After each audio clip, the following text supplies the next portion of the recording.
Welcome to another great episode of the Poppy and Spidey Show.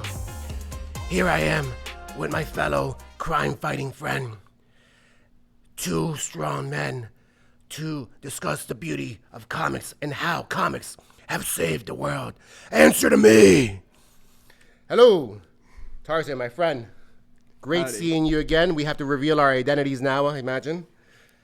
It was me the whole time. It was Bobby. Oh, did you guys know that? Bro, in part of the fun that I have in podcasting is that whenever we choose a topic with whoever I'm going to do the hosting with, I love the research process. And this I literally approach it like a college research process of watching videos, reading opinion articles, seeing it's almost as vast as the theological perspectives from like Novus Ordo, high charismatic prayer, Byzantine Melkite traditions only, Ordinariate. and the world is vast in the comic book realm. But one thing that I started noticing was like there is so much spiritual depth in the comics, and that's when I already knew that about the first time I met you. Then the second time we actually sat down in the second conference last year, and we had like a truly emotional, spiritual moment. And so we were like, we gotta talk about this for sure. So my friend, how did you first discover the world of comics? Like, how did it happen for you? Well, I feel like my introduction to superheroes and comic books was the typical child story that the comics are on the stand at your local grocery store, and I grabbed some, I read them. My dad somehow managed to have the 1970s Nicholas Hammond Spiderman show. I'm not sure how. You can't really find that. But I fell in love with Spidey because he was a kid like me. So Yeah, I noticed comics. It's like finding a third-class relic, second-class relic, first-class relic, and the first-class relic is the vintage original, maybe the first produced bundle, and it's still in its packing, and ideally it has it's like a certifiable a paper that certifies it that this is like There's a grading process. yeah, dude, that's awesome, man. Normally people, adults more so, see comics and a thing of the past, a childish thing, but like we're saying, there's so much depth in it. And as a Christian, do you ever find yourself viewing comic book stories through the lens of your faith? Well, I mean, frankly, yes. And give us an example of that then. Okay, an example of that. There are several stories that just take the spirituality seriously. For, like, instance, Kingdom Come. The whole idea of that story, the whole premise is that the Justice League have kind of aged out, and there's actually the person you're following is a pastor, and he is telling you what's going on in this world, but through the lens of the book of Revelation. And so when Shazam yells Shazam, you've got, and he spoke and lightning struck, but connected to the actual verse in Revelation. Oh. And that's very, like, on the nose, very explicit. Even Alex Ross, the painter of that comic, is a Christian himself. But for a secular one, I mean, most of Raven being from the Teen Titans, she's canonically half demon. Mm-hmm. And so every single one of her stories involves the fact that there are spiritual forces that are more powerful than us and more powerful than you can punch. Just for context for the audience, because even myself, I'm trying to find, when you say Shazam, in that one, there is also some of the villains are the 7 capital sins, right? Yeah, they are referenced as either angels or sins, demons, specifically through the lens of the Book of Revelation. Random idea, comic book university. I wonder if there is such a thing, and that would be a heaven for comic book lovers like yourself. Well, I am working on a series called True Canon where I just teach Catholic thought using comic books. That's what's up. That's what's up, dude. Dude, we all love heroes. Yeah. We all love heroes, and in the Catholic world specifically, it is the saints. The saints are our heroes, which is pretty cool. And you can't maybe people who are not practicing or are not non-believers, shun the non-believers. People who just don't believe in a higher power, they still have this innate desire to look up to somebody. Yeah. And will gladly sit for 3 hours watching a mythological experience such as Lord of the Rings or something like that, right? Who, to you, is your absolute favorite comic book hero? Spider-Man. Have to go with the guy. And why so? I had a stroke when I was 2 months old, and it made me the target of everything.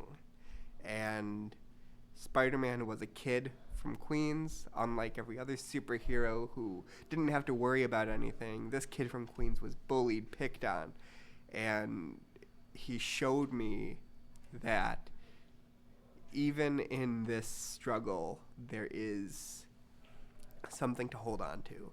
And that's something in the comic book world is the quote, "With great power, there must also come great responsibility." Awesome, man. Awesome. Dude, that's beautiful.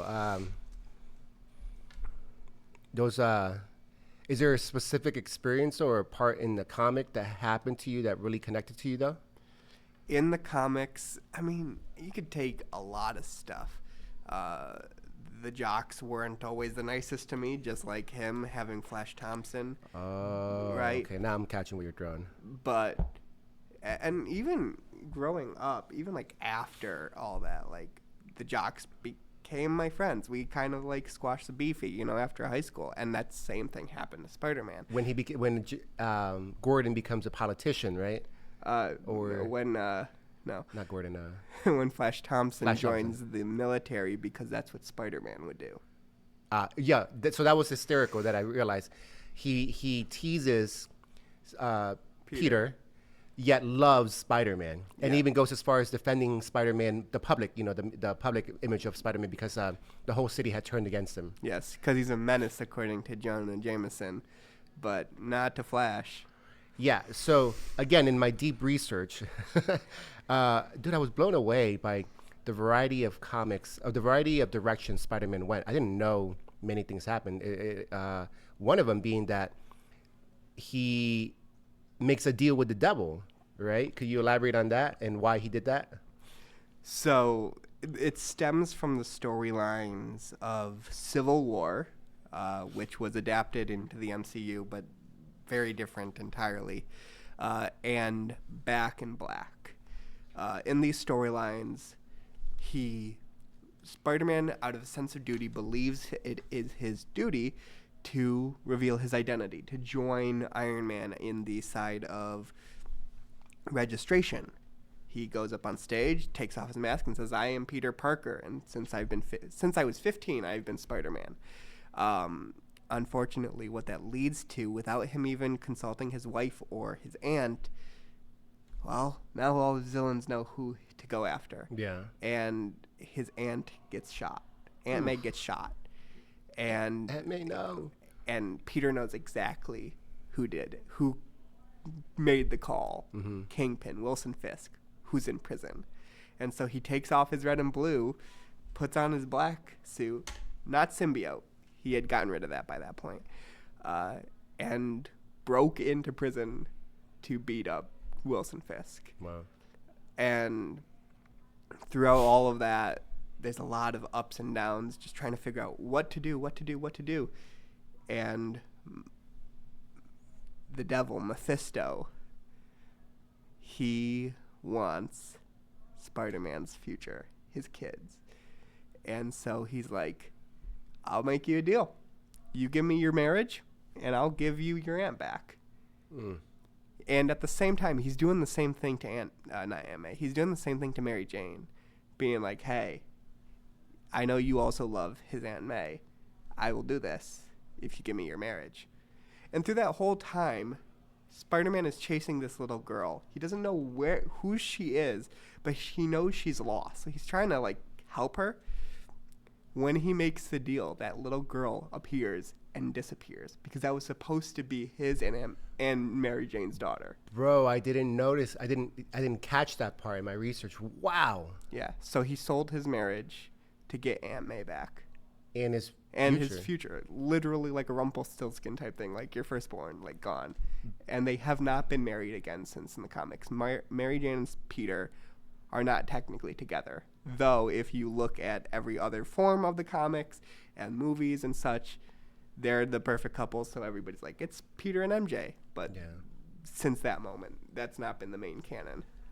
Dude, thanks for sharing that. That's deep. Very deep, very deep. And we take this opportunity to do a little switch to trivia time, comic trivia. Let's see the vast knowledge that my friend Tarzan here has. A little Marvel trivia. Don't look at the answers, please. All right, the name game. What does SHIELD, each letter for SHIELD, mean? Strategic Homeland, SHI,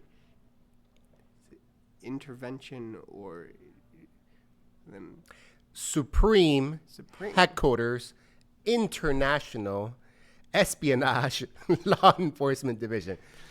That has changed several times. Oh, okay. That's why I was saying, Oh, all right. No, that's good to know. Okay. Homeland Intelligence. Yeah, at one point we had ice, now we have nice, right? So, who was a very, this is actually, I'm really curious if you know this one. I think this would separate you from the boys. Who was the very first superhero created and published by Marvel? You mean Marvel as in the company Marvel? Or I'm assuming Marvel that's who as they were. in like Timely Comics, because that's different. Not the timeline of the comics, what they published. It would be the android of Human Torch. Oof, close, because it even mentions Human Torch. It's Namor, the Submariner. Submariner. Sorry, I'm Spanish. 1939, debuting slightly before Captain America and the original Human Torch. Which is why I asked about Timely or Marvel, because technically, if I'm remembering correctly, that's Timely Comics. Oh, okay. Submariner and Captain America. Didn't really understand what you meant by timely then. That was their previous name before Marvel. Oh, did not know that. So sometimes it gets messed up, sometimes it doesn't. Okay. Yeah. All right, one more. What does DC actually stand for? Detective Comics, which is why it's funny when you say DC Comics. You're being very, really. You don't say ATM. Well, you do say ATM machine, but it's the M means machine, the C means comics. Yeah. One thing where we definitely could align with the comic figures is just flawed nature within them, and almost as if the most flawed, the most disheveled is the ones that we love even more. I think of Wolverine, love that dude, Batman, and Daredevil. But it's not even more so with Daredevil because I'm actually less familiar with him. But again, so surprised by how blatantly Catholic he is. Yeah, that is a very core part of his storyline. And even if you're a young audience member, the opening scene for the series of Daredevil was a confessional booth. Yeah, right? Yeah. So please, maybe tell a little backstory of the character, where his flaws are, and why they are. Matt Murdock was the kid of a boxer, and his dad, boxing, was told to throw the match, but he didn't, and that made things go really bad. His dad was beat up, I'm pretty sure killed for it, and... Oh, okay. I was wondering why he was being pressed too. Why the father was pressing him, but it was for the sake of making money. His father was beat up and or killed because of the fact that he refused to throw the fight. Matt didn't like this, didn't understand it, saw somebody in the street. I'm kind of putting it all together. Yeah. Saw somebody in the street and pushed him out of the way and got hit with chemicals in his eyes that made him blind. So double whammy. Your dad gets beat up or killed, depending, and now you're blind. Yeah. And obviously it's a comic book, so he gets special powers through that. I mean, they're heightened more than usual, I'll say, because a lot of blind people have these abilities. Yeah. Just yeah. not to the Or none that you know extreme. of. Not There- to the There could extreme, be a I'll say. vigilante out there right now. Yeah, who's blind and we don't know. Most people don't, like, in continuity, most people don't know that Daredevil is blind. Mm-hmm. So it's kind of like a meta thing. We as the readers know he's blind, but like the first time Spider-Man fights him, he doesn't realize he's blind. Oh, yeah? Doesn't even know why he's so good at telling where Spider-Man is. Why? Because he's blind and he's using other senses. And this is the man that has spider senses, so it's like something that is like your advantage is nullified now. Yeah, Something like that. something like that.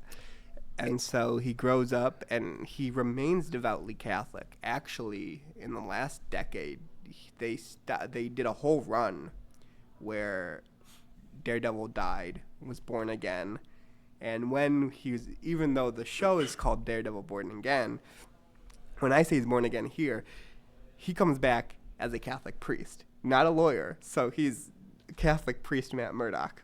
Whoa. And I loved that storyline. Also, his love interest was Daredevil for a while, too. Elektra became Daredevil and had to respect the fact that Matt Murdock is now a priest and does not have relations with women or anybody. So one of the scenes that I saw, well, the scene that we're referring to where he is confessing to a priest, he is sharing his struggle of combating so much evil, so much crime, and his struggle with wanting to do what he wants to do, which is like probably kill him, get rid of the crime immediately. But there's this awareness that he needs to give those criminals an opportunity for repentance. Am I grasping that correctly? So in that scene, you're talking about the show. One, he knows he's going to do it. So it's kind of you don't really get absolution for saying stuff you're about to do. Mm-hmm. But whatever, Matt. We'll give you a slide because it's a cool show. It's about mercy, right? You can't, and he's also a lawyer in the show. So you got to give everybody the due process and that mercy that both he and Batman don't believe that they themselves are owed, or not just owed, we're not owed it, but that we deserve it.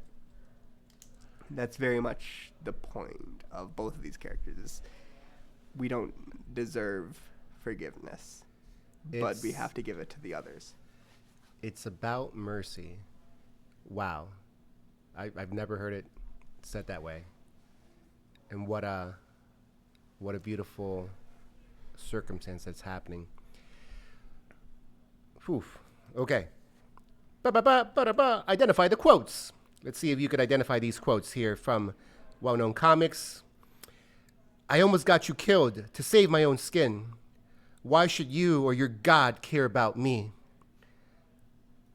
As for God, he cares for all of us and wants us to be healed. As for me, you are my mother. I cannot change the pain. I cannot change the pain you have caused me. So I will pray for you. I don't deserve your prayers. I feel like I've heard that so many times, but I do not. Wow, my man, X-Men. I'm an X-Men fan. Mystique and Nightcrawler. Yes. Mystique and Nightcrawler. That is, it wouldn't make sense for anybody else to say any of those things to their mother. Out of all the X-Men characters, what powers do you think you would have liked to have had? If to pick the powers, Mutant capabilities. But you can't say like, all you. No. It has to be like a character. Frankly, power-wise, I like Scott Summers' powers. I wish I would have the actual control he doesn't have. He has concussive beams that in some storylines were revealed to be another dimension breaking through his face. Yeah. So it's like lasers coming from the eyes. Yeah. The reason they are always on for him because he hit his head as a child. So he doesn't have the capability to turn them off.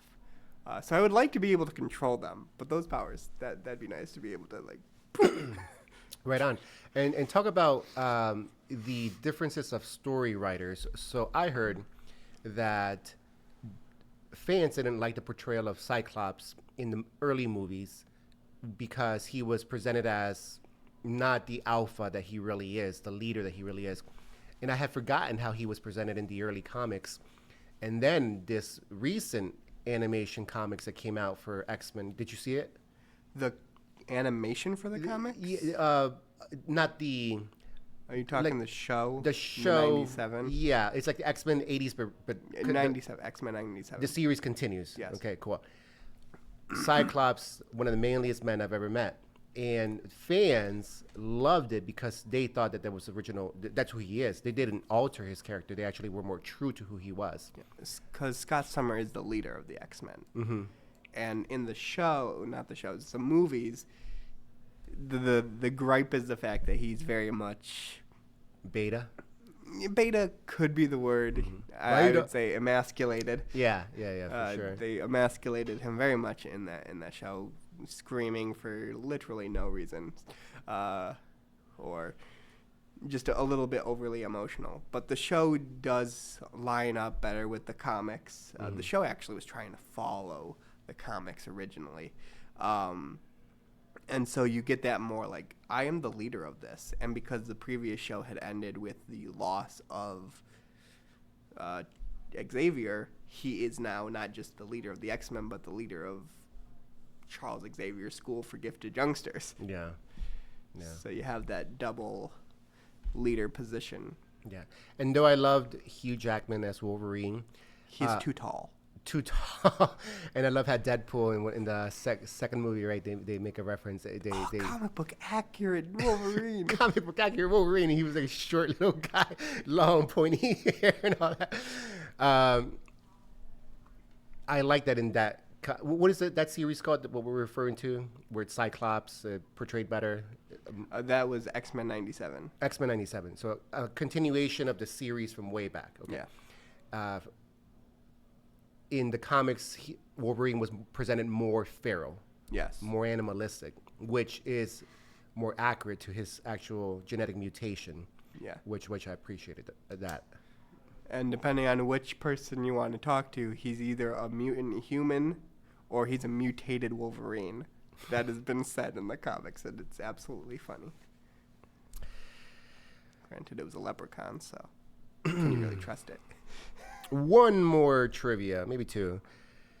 In the 1940s, the Superman radio show infiltrated what secret organization that led to their national membership downfall?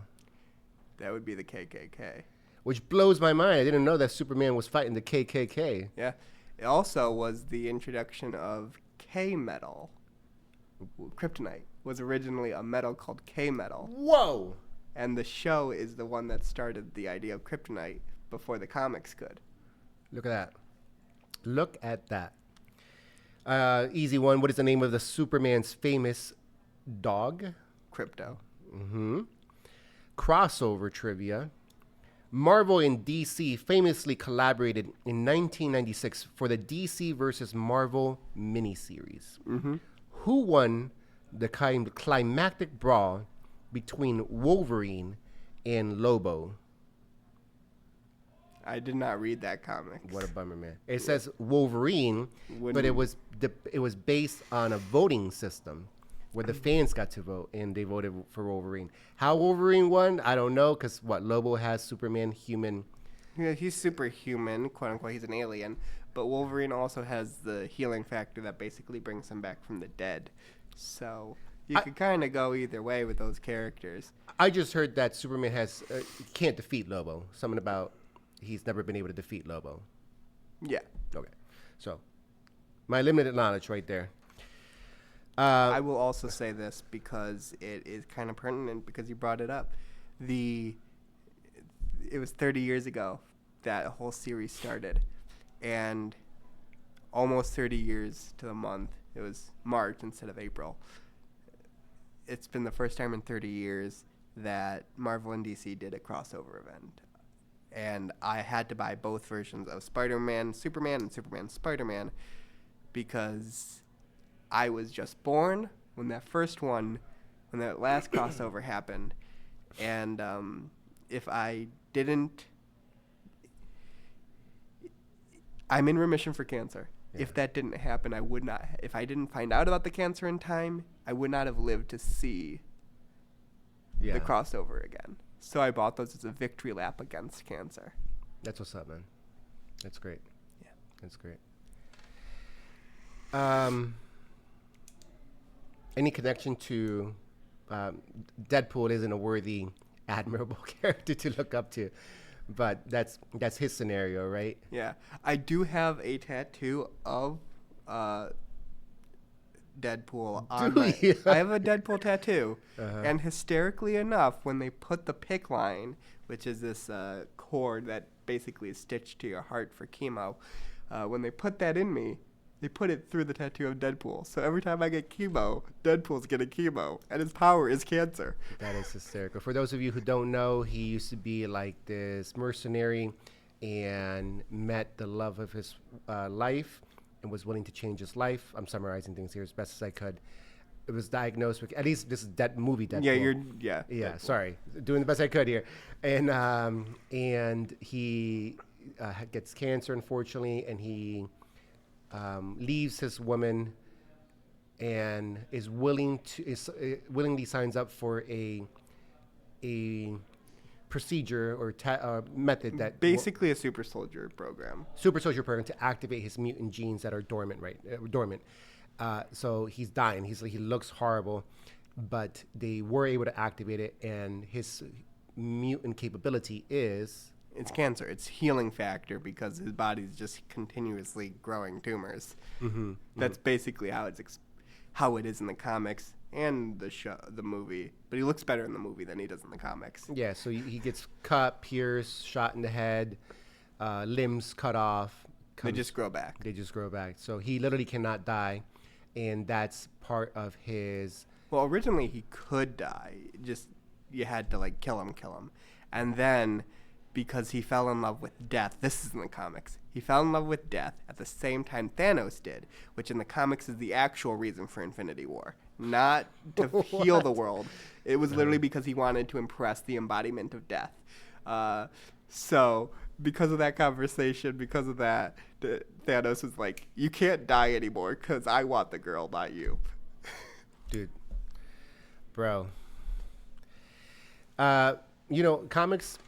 Some comics that really surprised me that I had no idea existed, and I'm sure you guys will love too because it's mind-blowing.